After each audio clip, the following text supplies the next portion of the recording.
guys, what is going on? How y'all doing today? Once again, this is the Club of Demand 1993, and as part of, again, my little comeback YouTube tour, we are going to do, pretty much to me, the final thing that I really need to do to catch up on this channel that I want to do, and that is catch up with every single pay-per-view that I did not get to review while I was gone.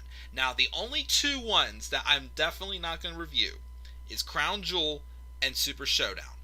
And the one that I may not get to do yet is All Out for AEW, because I was not able to watch that show. But if I can find a way to watch that show, I will watch that, and I will do a review of that at some point.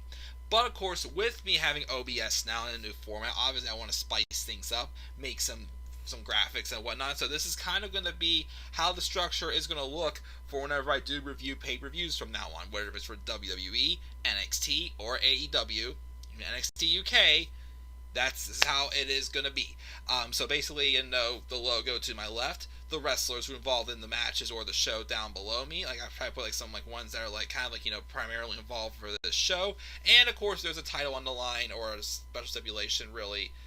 Mostly at least a title on the line or so, right below here, below my Twitter, plug as well. That will be there.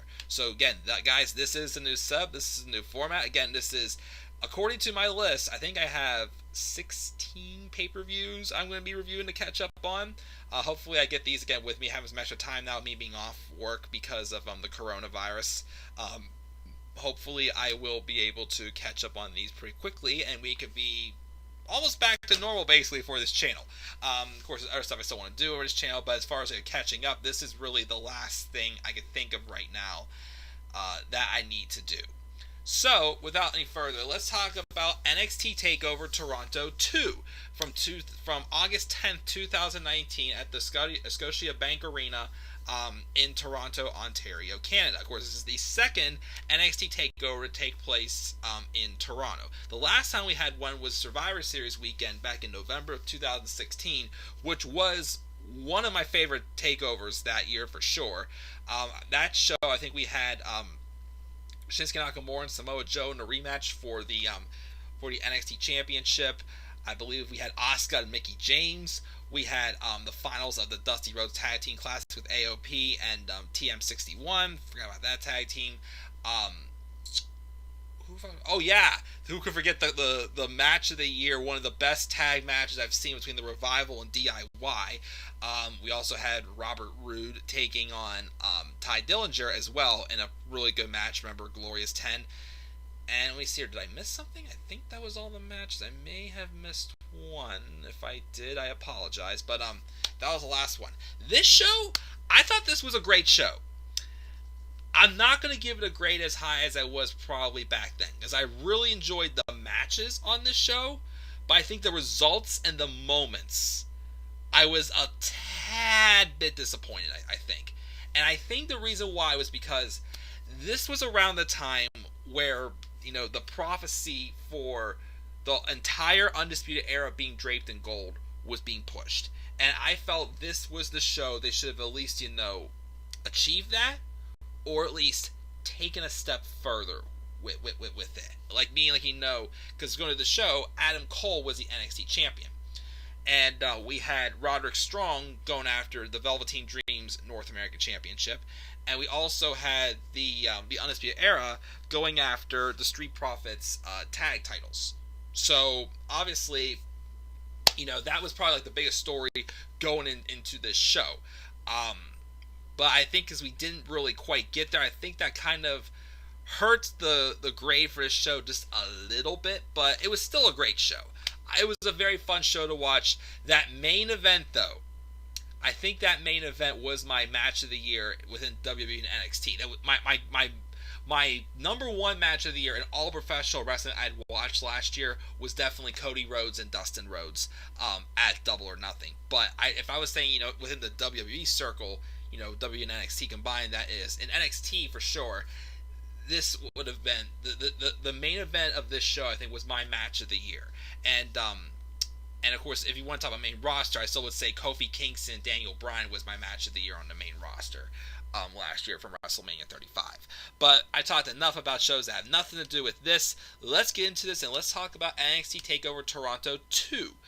So we opened up with, as I thought we opened up with, the tag title match.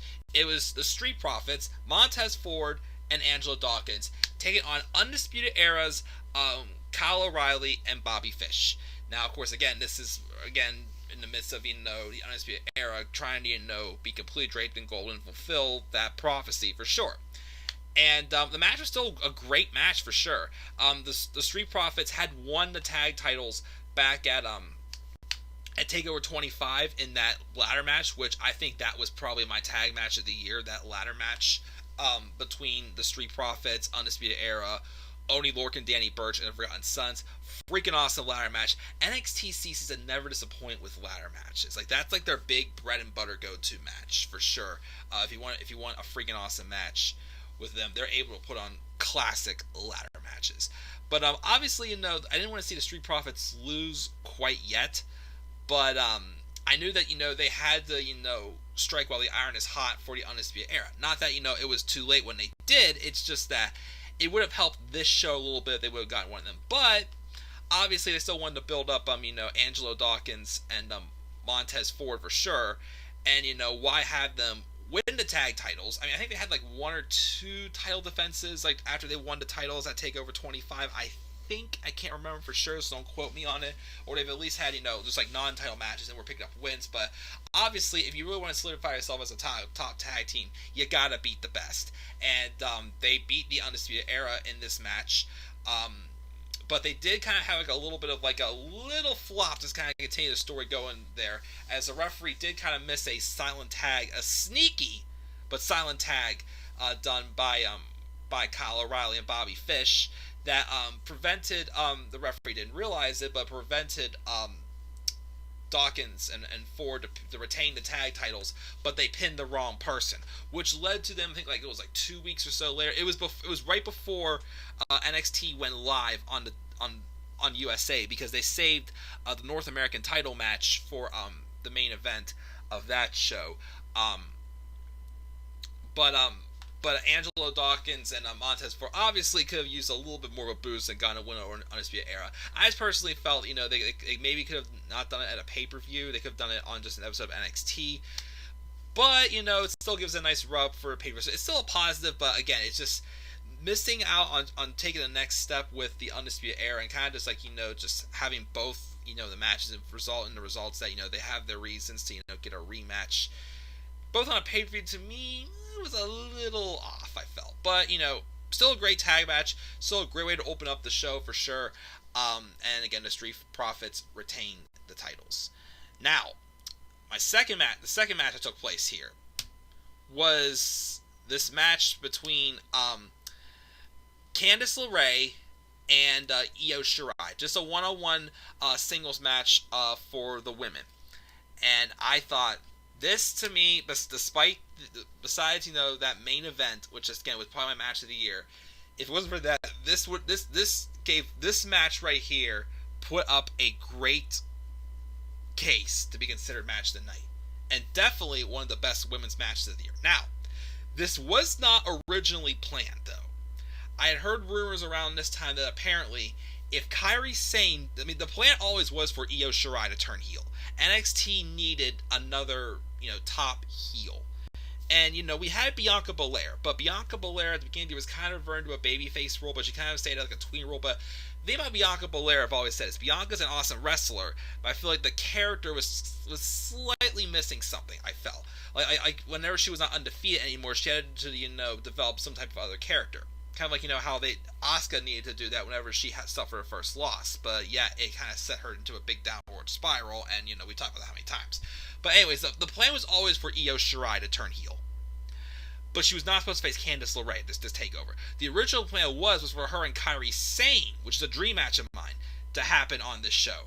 But then Kairi got called up to the main roster, and Candice LeRae actually was supposed to face Shayna Baszler, which was why before TakeOver, I can't remember if it was TakeOver 25 or it was before TakeOver, TakeOver, where was that? TakeOver New York. They were starting to tease some type of build for Candice LeRae to eventually get a title opportunity, which she eventually did. She got on the October 2nd edition of NXT. But originally she was supposed to face Shayna Baszler at TakeOver Toronto, which is why, again, she kind of teased that story of her earning her title opportunity and going through the roster right before either TakeOver New York or TakeOver 25, 1 to 2. They teased it. But since plans changed, they had Candice LeRae, take on Io Shirai just to get, kind of like, a little bit of like a rub off of Io, but also put wrong show, Io over as a heel, and then Shayna Baszler would go on to face Mia Yim, which we'll talk about that shortly as well. But this, to me, again, like, was one of the best matches of this show. Like, again, it definitely made its case for being the best match, but my match of the night and my match of the year in NXT was definitely this main event. Awesome match. Io Shirai, I mean, yes, she had momentum as a babyface, for sure. But obviously, apparently, before she came to WWE, she was a heel for most of her time in NXT, and she was a natural, and it works. It's awesome. She has the look. She has just, dare I say, she's quite sexy. I gotta say, especially with her black attire. Unfortunately, right now she's out with the knee injury, but hopefully she will be back. But I have heard rumors she may leave and go back to Japan. More for, like, personal reasons and family reasons, not just because of the company. Well, then again, why she wants to go to the main roster. Anyways, getting way off track here, talking about Io Shirai's good looks as a heel. Once again, why is that women look so much better whenever they become villains? I do not know why. But anyways, outside of looks, this match is awesome. And I felt also it definitely gave Candice LeRae a great rub also. I mean, because Candice has never really, set the world on fire so far. I would say her run at NXT, but she's definitely good that, she can put on great match that people don't feel like they're just watching, just some extra come watching and either. I feel like this was like her big breakthrough match, that I gotta say. But it was a great match for sure. Candice sidestepped a missile drop kick. We had a sheer drop brainbuster that she hit on Io that couldn't put it away. We had a nice looking hanging net breaker on there, a Northern Tiger fine kick, a suicide tornado DDT, a double stomp as well. That was a kick out. And then we had Candice LeRae going for her springboard, but then Io Shirai caught her and hit her an Everest German suplex that almost ended the match right there. That was a very great kick out right there. I remember that. We also had another German suplex, but then Candice landed on her feet, and then she reversed a fireman's carry into a poison Frankensteiner as well. An avalanche swinging net breaker that Io was able to kick out of as well. And also we had a nice looking Spanish fly in the match, a delayed double underhook backbreaker as well.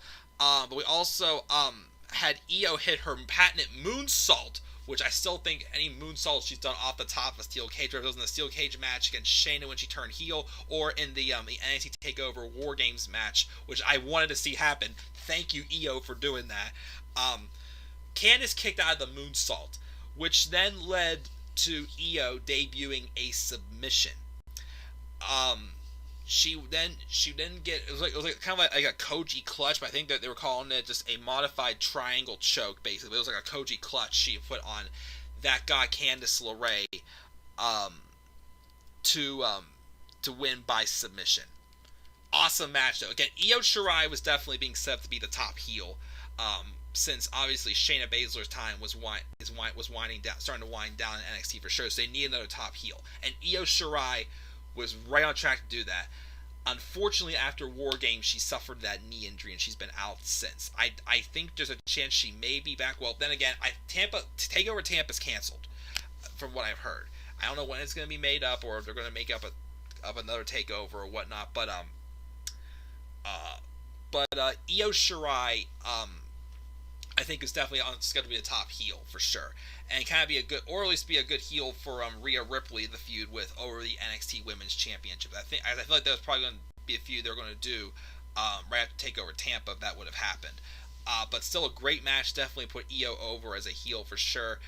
Again, and also, but just a great way. Candice, this was like kind of like that. Well, okay, the feud is not as good. Of course, I would have to put the feud on the level of storyline wise for Aleister Black and Velveteen Dream, but this felt like that.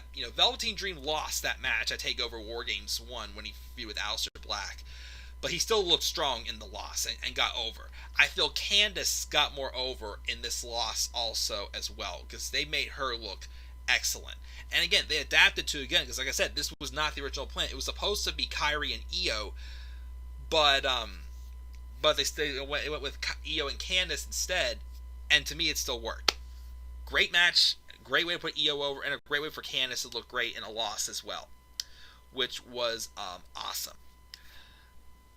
Before we got to the next match, we actually had a segment with Matt Riddle coming out, hopping over the rails, and he calls out Killian Dane, who had recently returned to NXT and had targeted Matt Riddle. Dane then comes out, we get a ringside brawl. Riddle was hammering him with punches and chops. Killian gives a good pump kick, clubs Matt to the floor, referee swerving to break it up, and then Dane retreats, and then Riddle charges after him with a big forearm. They brawl on the stage. Killian tries to gouge out Matt Riddle's eyes, but then Riddle ducks a forearm, ripcord knee, and a running knee to follow up. They mount punches, they swarm security. Riddle takes all of them out, polishing one off with the bro to sleep. Dane with the freight train crossbody, but security pulls him off the deep waters afterwards, and then Riddle hits a sleeper hold, piggybacking the big man and the Beast of Belfast, rams him into an LED board until he falls off, and then Matt right back on the sleeper, but then Killian Dane hits a running backpack stunner off the stage through some of the tables.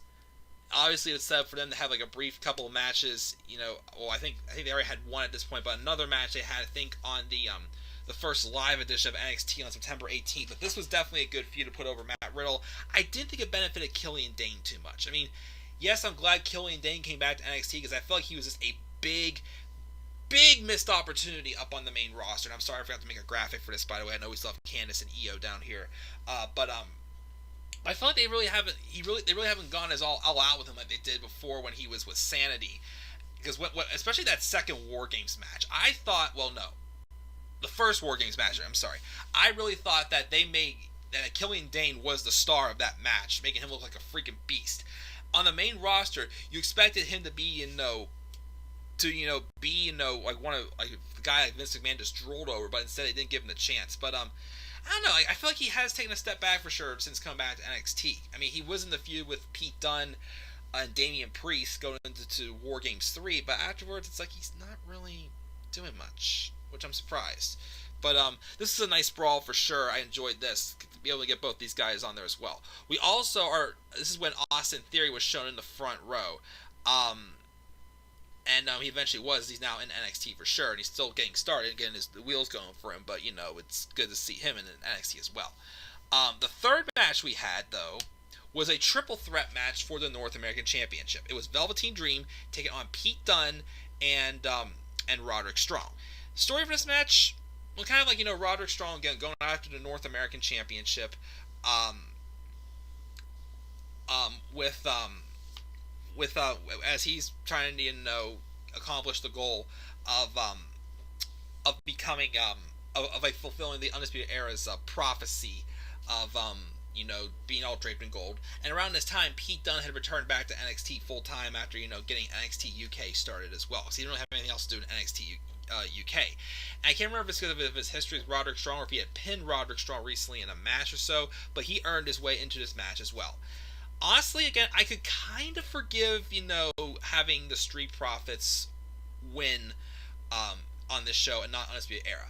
I felt, like I said before, if they were going to have, like the prophecy continue to be fulfilled, I feel like this was the match they should have at least had, Roderick Strong win the North American Championship. And the thing, is that I've kind of not been a fan of how they've had, Roderick. Because, to me, they've had Kyle O'Reilly and Bobby Fish be able to win matches clean. Adam Cole has won matches clean. I feel like they still haven't really given Roderick Strong that many chances to win matches clean, I feel, right now, and on his own. I feel like he's still, the scrappy and sneaky one. Because, he was able to win matches before he joined the Era, so why are they kind of, making him, just a scrappy, villain who needs to cheat to win matches? So that's kind of gives me a little bit of a wrong rub. But, I still thought this was a great match. These three guys are definitely super talented, as well as I keep saying. I still thought they should have given the title to Roddy, but they gave Dream the win. They hadn't pinned Pete Dunne, though. They kind of had this idea of, well, again, first off, just to give Roderick Strong, she's saying, hey, I was not pinned, so I should deserve another opportunity, even though that story is so overrated. Like, okay, it works to, to eventually have the one-on-one match with Velveteen Dream and Roderick Strong. But I also thought the way this match ended at first was weird, because I thought they were going to continue a future feud with Velveteen Dream and Pete Dunne.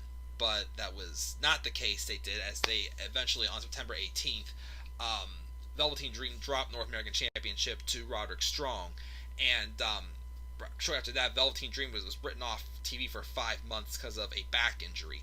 And now he's going after Adam Cole for the NXT Championship, which Velveteen Dream needs a run of the NXT Championship. He's too big of a star to not have a run of the NXT Championship before going to the main roster. So he's probably going to get it whenever it happens now, since TakeOver Tampa can. But still a good match, but this is a match they definitely should have, taken the title, put the title on someone in the air, and Roderick Strong should have won it here, I felt. It would be nice to see him win it clean at some point, but, he's still awesome. But yeah, that's it for match number 3, which was a pretty good match. Next up to me was probably the weakest match of the night, I thought. Still good, but still probably the weakest.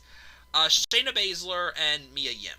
Obviously, the women's roster was still kind of going through, like they're still, for a time, it was still kind of, the weakest thing for NXT, but still they were great. We had Shayna had been kind of overpowering everybody else since winning the championship. She had briefly dropped it to Kairi Sane the year before getting it back again, and kind of going on the bigger run of her career to dominating everyone in the division, to make her look so powerful that whoever would eventually dethrone her would look like a badass, which that worked with Rhea Ripley when she came in. I did think, though, again, I wanted to either see Dakota Kai originally be the one to dethrone Shayna, but obviously with her injuries, things changed. And I also thought maybe Candice LeRae had a chance to do so as well. Because like I said before, Candice was supposed to originally face Io here, but it didn't happen, and Mia faced her instead.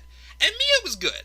I did think she had a chance, though, because she was kind of, they were really stressing out the story about, Shayna and the rest of the Horsewoman, Jessamine Duke and Marina Shafir, but once again, it's not really clicking for them, unfortunately. So I feel like that's reasons why we may have not gotten the story we were been expecting between the 4 Horsewomen in WWE and the 4 Horsewomen in NXT. Well, also because Ronda Rousey almost lost her finger and she's trying to have babies, so that's why we probably haven't had the match yet either. But kind of a good thing, because Jessamine Duke and Marina Shafir are nowhere close right. But anyways, they're teasing, and even after this match, they've been teasing Mia Yim.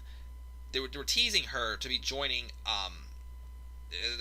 Shayna's trying to get her to join their little crew, which they kind of could have rolled into that originally going to take over War Games. Instead, of course, they turned Dakota Kai heel. Of course, but that's that. But this was still a good match. Good way to give me, because this was Mia's first pay-per-view opportunity. Good way to kind of give her a rub on pay-per-view as well. I thought they put her over pretty good. I thought she was really strong. Of course, in recent weeks, she had been taking out, each member of the Horsewoman. She took out Duke and Shafir in the locker rooms, making herself dangerous. Definitely playing her off as a good threat to Shayna Baszler. It was still a good match. Didn't really light the world on fire, but it was still good. I didn't hate it, but to me, it was just the weakest match on the card, and unfortunately, it happened. But I thought it was good, and eventually, Shayna got the win with the triangle choke for her to retain the NXT Women's Championship. So that was a good match. After the match, also, in between matches, we also saw the United Kingdom champion Walter in the crowd, and we also see Tyler Bate in the crowd somewhere as well, because we're getting ready for it, because they were having a match at NXT UK TakeOver Cardiff, which will be one of the upcoming pay-per-views we'll talk about for sure. As well, so hype up that show that took place on August 31st last year, the same day as All Out. But that show had no chance to compete with All Out for sure. Let's put it that way. But yeah, that was a great match. And then we had, my opinion, my match of the night and my match of the year. Well, besides Cody and Dustin in AEW Double or Nothing last year. Adam Cole versus Johnny Gargano for the NXT Championship. And now, they weren't saying 3 stages of hell, but this was pretty much 3 stages of hell. Even though I think they could have had 3 stages of hell for like Seth Rollins and Dean Ambrose, or they could have done it at some point with Johnny Gargano and Tommaso Ciampa, but they're probably going to do Hell in a Cell or I Quit, based off of well, maybe they could still do 3 stages of hell. Who knows? But anyways, Adam Cole, Johnny Gargano, 3 stages of hell, but I think I'm saying 2 out of 3 falls, with Cole picking a stipulation, Johnny Gargano picking a stipulation, and if a third stipulation was needed, Regal was going to pick that stipulation. And he did. But anyways, so the first fall, which was Adam Cole picked, he picked just a regular one-on-one match, because he claims, because I mean the story going into this feud, well, it was more so going into TakeOver 25. This is more so just the trilogy, like the rubber match between these two, because Johnny had won the first match at TakeOver New York, which again, if the first 2 falls were like didn't feel like just a typical match we'd seen on like NXT or something like that, like the journey from that second to the third fall in that first TakeOver match last year, to me was my partial match of the year. But if they would have done the first 2 falls better, that match at New York would have been my best match, my match of the year. To me, though, because that was the weakest I felt the 3 matches these guys had, because the one at TakeOver 25, to me it felt like watching Shawn Michaels and Undertaker WrestleMania 25. Just a singles match of 2 of the best going at and being awesome. Like, it was definitely another classic and another match of the year candidate for me, because these 2 are just that good at what they do. This one, I felt, like there was a lot of drama and story involved in this, and it kind of tied a lot of things together, I felt. But again, Adam Cole picked this stipulation because he claims, I still didn't like the story of him, like, if that match in New York was just a 1-fall match, I would have won the title because I won the first fall, which I thought that was a little... Wasn't a big fan of that storytelling, but Adam Cole felt, I don't need anything special to beat Johnny Gargano. I know I can beat him just by, just a regular match. That's why my stipulation is a singles match.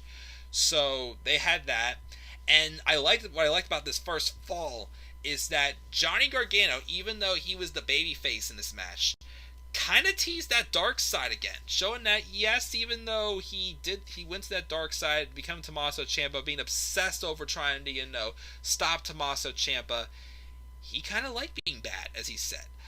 So he kind of played that character briefly in this match, going to that dark side to try to defeat Adam Cole, and eventually it led Adam Cole winning the first fall by disqualification. But we had a bunch of awesome Panama Sunrises in this first match. It was countered into a jig and tonic for a tight near fall. A code breaker and a Michinoku driver was also hit as well for a near fall. Hard knee, but then also whenever a chair, Cole was trying to set up a chair to sit in for a beat before grabbing a chair again, and then the referee lays down the law and Adam turns around into a super kick, but then Johnny grabbed the chair and he's like, hey, this is, I have the, if Adam Cole claims he's only going to beat me in a one-on-one match, maybe with the weapons in my hands, I have the advantage. So he doesn't care about this one-on-one match. Like I said, goes to that dark side and wallops Cole in the back with the steel chair to get disqualified for the first fall. And Johnny's like, I'm doing what I gotta do. I'm wounding him to get ready for what's yet to come with these next 2 falls. And it worked for the second fall, because the second fall was a street fight. He kept walloping Cole with the chair, and now the match, he can do it all he wants now, because the second fall is a street fight. He takes a seat while the announcement is made, and Cole then bails, but Johnny throws the chairs at him. We get a suicide dive, and then we get a big brawl in the crowd and whatnot with different, weapons and such as well. Later, when they get back into the ring, Gargano clears the announce table, hits a back body drop to put Cole through the Spanish announce table, which is awesome. He gets a pair of tables from under the ring, and Cole blindsided him though with a last shot and a fireman's carry. Ushigoroshi into a chair, smashes Gargano's face to a turnbuckle, but then Johnny still hung on, comes back, got a Cole faked a low super kick up on the turnbuckles, but it countered a lawn dart into the chair and then sets up for the Gargano escape, and Johnny Gargano wins the second fall by getting Cole to tap out to the Gargano escape. We're even at one fall apiece now. So again, this is a lot of drama going from, just a classic singles match between them to Johnny going to the dark side again. Just to kind of show that character again, show that he's willing to do whatever he has to do to get his NXT championship back. And all what Adam Cole has done, just being the cocky, again, Adam Cole to me is not a pure heel. He's kind of like that tweener, he's cocky, he's awesome, he does heelish things, but people still love him because he's that awesome. He's not really doing anything to get like that real heel heat, but he's doing the right heat he needs to have Johnny Gargano want to whoop his ass, basically. So, we get to the third fall, and it was decided by NXT General Manager William Regal, it's going to be a barbed wire steel cage match with weapons on the top. Basically, almost kind of a repeat of the Asylum match we got between Dean Ambrose and Chris Jericho, except it was not as long, which made this match a lot more fun. I mean, the match, I thought the Asylum match with Jericho and Jericho. Oh, by the way, I just saw the Towers in the live chat. I'm sorry I didn't get to see it in the live chat. I'll get to that stuff shortly, Tyler. But anyways, so and by the way, sorry about the sweeper in the background, but as long as they don't come into the room, we're fine.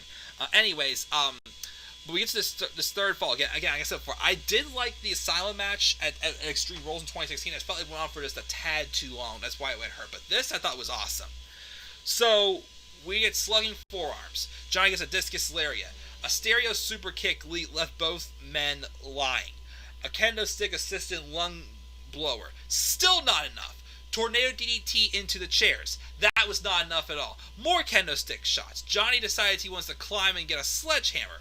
And then a sunset flip powerbomb off the corner for a near fall we get there. Johnny kicked out of a Panama Sunrise. Cole opens up a ladder though and climbs in. A Panama Sunrise off the top of the freaking ladder. Still not enough to keep Johnny down. Like these series of matches with Johnny and Cole we had, Johnny had like 9 lives in this match. Because you didn't think you were ever going to keep him down. That's just what he established as the heart and soul of NXT. Adam uses kendo shots again, holding Johnny's face over the back of the chair. A last shot. Still not enough. Kendo stick assisted Gargano escape, but Cole bites him in the hand to break free. Johnny drags in tables, positioning the ladders, brings in a second table as enough, but then Cole moves away from the drop zone, and then Johnny clocks with a kendo stick shot before setting up in the corner, hitting his own Panama Sunrise, not enough. Both men are out, crowd's going nuts. Johnny gets a bag from the cage and pulls out a pair of wire cutters. And I'm like, oh my gosh, what's he going for now? He climbs up the cage and cuts off about 2 feet of barbed wire. I'm like, Johnny, what are you doing? They teased it, but unfortunately, it backfired because Adam Cole climbed up to the top of that cage, obviously trying to avoid that barbed wire. He successfully avoids him, basically threw the both of them off of the top of the cage and through the group of tables below. 1, 2, 3. Cole had fallen right on top of Gargano, gets the third fall victory, and retains the NXT Championship. Now, of course, the moment of Gargano winning at TakeOver New York with how well Cole played that third fall. Because again, that third fall in that match back at TakeOver New York, Adam Cole to me was playing Tommaso Ciampa. He was not being Adam Cole. But this match was like all of that, all their stories, all their characters, all the routes they've had to go, like to get to this 3 stages of hell match, all came together. With Adam Cole, Johnny putting on a classic singles match, to Johnny taking a trip to the dark side again, to the street fight stipulation as well, to the barbed wire steel cage of these two beating every little piss out of each other. So much drama, so much storytelling, so many freaking near falls that were awesome. Yes, I know some people think that the close near falls in main events of NXT matches have been getting a little overrated, but to me, they're still awesome and make everybody look like freaking badasses. And I loved it. And that's why this match, in both NXT and WWE at least, was my match of the year. For them at least. Again, my absolute match of the year was Cody Rhodes and Dustin Rhodes at AEW Dynamite. And it was awesome. Awesome show. Again, the biggest missed opportunity I felt was the fact that they didn't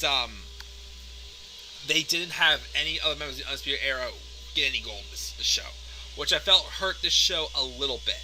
But it was still an awesome show. All the matches were good. Again, the weakest match to me still was actually, hold on, I'm sorry.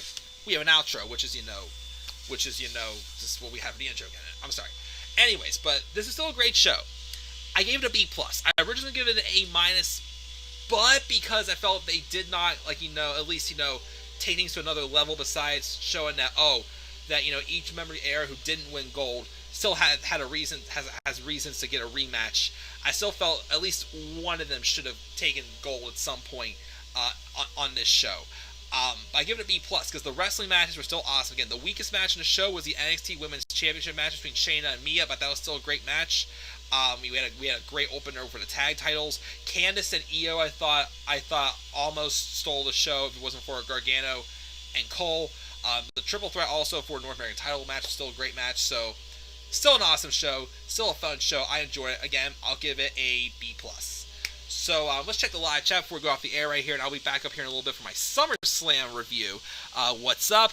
Tyler said, change Survivor Series to something, quit making brand warfare for sure.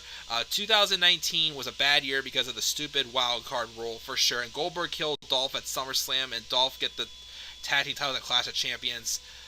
Yeah, that is true, but I still did kind of enjoy the match at SummerSlam. We'll talk about that though when we get there though. But anyways, thank you for stuff in the live chat, Tyler.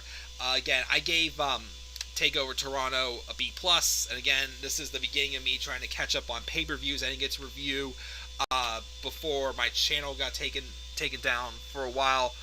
This is me playing catch up again. So again, the next one I'm going to do is SummerSlam. The only two I'm not going to review again are Crown Jewel and Super Showdown. And All Out, again, may not be happening right away because I haven't been able to watch that one yet. But again, guys, I have some extra time on my hands now since I am temporarily not working because of the coronavirus. But again, don't worry, I did not lose my job permanently. It's just, for now, I can't get paid. So I am not working until this coronavirus stuff settles down. So I have time on my hands. So I'll be back up here in a little bit again to review SummerSlam. And again, if I have more time later, maybe I'll do another one. So after SummerSlam, it'll be NXT UK TakeOver Cardiff. But I'll see it first also if I can also find All Out or something for me to be able to watch that show. So we'll see what happens, guys. But B+ for NXT TakeOver Toronto 2. Still an awesome show. Felt they should have, though, at least given him like maybe Roderick Strong North American title in the show to add a moment in there. But still an awesome show. So guys, what were your thoughts on NXT TakeOver Toronto 2? Please make sure to leave your thoughts down in the comment section below. Make sure to always slap a like on the video. Subscribe or comment on my channel. Follow me on Twitter at DemandAir93. And guys, I'll be back up here in a little bit for my SummerSlam 2019 live review. And that was a pretty good show as well, but not as good as this show. But until then, guys, I'll catch you all in a little bit. I'm the Club Man 93, and peace out, everybody.